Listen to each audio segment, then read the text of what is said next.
I've lived here more or less all my life and I love the area, I love the community atmosphere and just everything that's going on. I think I've never had any problems here and just the facilities around are perfect. Neighbours are very nice. I get a lot of help from the community when needed. We're like a little family, you know, the community, we're like a little family. It's one of the places that I can call home. We see that people are trying to make a change, trying to make a difference in the area. I love the area to bits, but there are things that can improve. The area has been developed physically rather than from the core. I don't believe that they're actually getting to the problems, but rather just putting a plaster on the wound. Over the summer, we spoke to 1,276 local people about the Poplar Neighbourhood Community Budget and what they felt were the most pressing issues. We tried filming some of them and everyone had a lot to say. I don't know why you're asking me these questions because these ain't never going to happen. Think about the area, you have to think about the economy. Like, you can't just make this area out of the blue, like turn it one of the best areas in London. Parking needs to be improved because with extra social housing, the parking space is not getting any bigger, and I'm paying £125 per year. I cannot park my car. Having small children, I think I'd like to see the parks just improve a bit. I think maybe we could do with a few more amenities. I'm mostly concerned just about affordable housing for people in the area.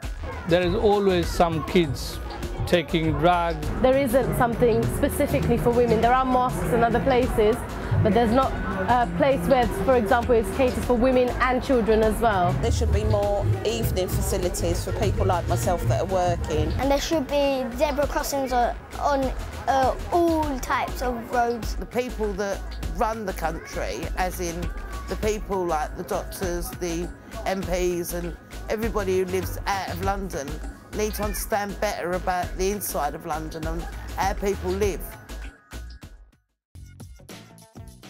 But health, education and worklessness were mentioned over and over again.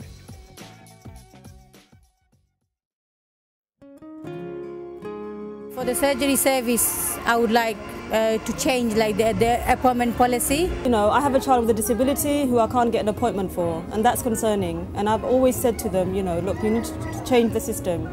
The system, the current system is not working. We can't get, no one picks up the phone as well.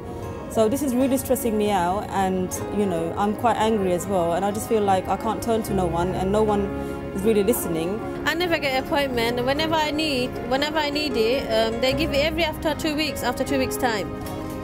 So we need more doctors, I think. The school system is the school system is shit.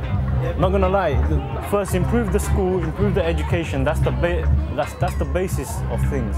As they're building so much residential apartments, there's not enough schools at the moment. The waiting lists are enormous. I've got young children myself. My children haven't been able to go to nursery because, you know, it's just oversubscribed. It's important to have education because it's like the youths, if they don't have education, they're going to be out on the streets. But if they're educated from young age, no matter what they do bad, they would know what they're doing right and wrong. When I mean education, I'm not only necessarily speaking about the academic education like GCSEs or A-levels or anything like that students are using in, just the school behind me. But I'm just talking generally about educating them about life. The government want people to get back into work. They're changing all the systems, the benefit systems are changing, but the people are not equipped for work. They've been out of work for too long. If they want to see us not on the roads and stuff, they're old enough, they're working, they should have links to other people and they could hook us up with some jobs or anything. So that's how they could support us instead of them judging us. So they could call a friend and get us into work and stuff. Look, I'm 17 now and I ain't got no work, no nothing. I applied for 50 jobs. Three chances I had. They look at me, they go no. At least they give me an interview at least, so I can prove myself to use lot that I'm fit enough to work. No, there's not really enough. There's not jobs around there as well. There's no courses for as I said, people like me. there's not really enough things that we can do really. So, yeah. My children, they've had to move out. They've moved to Southampton to actually get a job and to get a place because I can't afford anywhere here. I've got one child left, I don't want to lose her as well. At the end of it all, it was really interesting how many people told us they wanted the chance to get to know their neighbours better, to understand each other and be a more powerful community.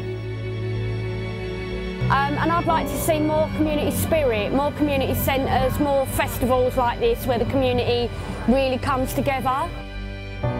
Because everyone could get together and they could be friends, the whole community could come. Respecting each other, listening to each other, thanking people when they do stuff. I think there's a lot of really nice people in the area, and I think it'd be nice to kind of hook up a bit more. So I'd hope that somehow we can get the youth from different areas, not to become enemies, but become friends, so that they can play together, live together as good neighbours, and do things together. When was the last time we even said hi to our neighbours? So I think a lot of work needs to be done around breaking barriers in terms of getting to know who your neighbour is, getting to know who lives down the road from you, getting to know what problems your neighbours are facing, and being able to support them and being a good neighbour and being a friend to them when they're in need. Instead of having our separate cliques, we should all join up together, innit, and see what's better out there.